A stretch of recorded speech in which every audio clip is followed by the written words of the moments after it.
Why Miami is called the Magic City.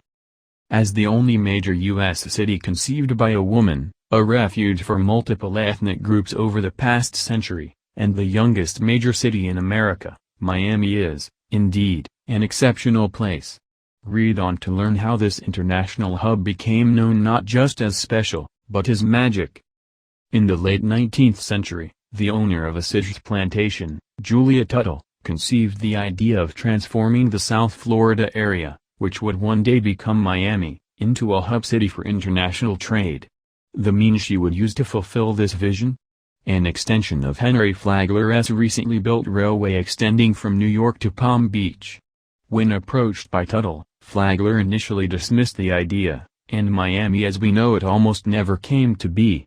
At the time, the area was mostly wilderness, undisturbed hammock and pine trees and bountiful plantations, and the railway magnate couldn't see how the proposed extension would be profitable, that is, until later that year in 1894 when the Great Freeze descended upon Florida.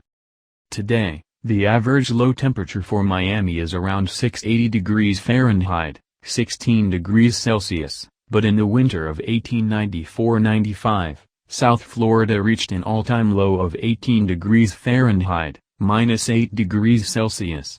Landowners suffered as farms and plantations throughout the state failed to yield any crops, except for one. Julia Tuttle's estate was somehow unaffected by the deep chill, and in 1894, she was Florida's sole citrus producer.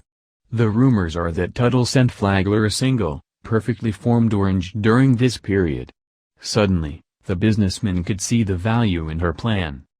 And so the railway extension was built.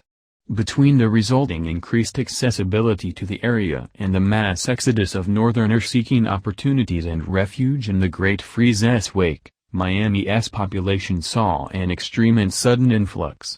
Witnesses at the time said that it was as if a major city had popped up overnight, almost like magic.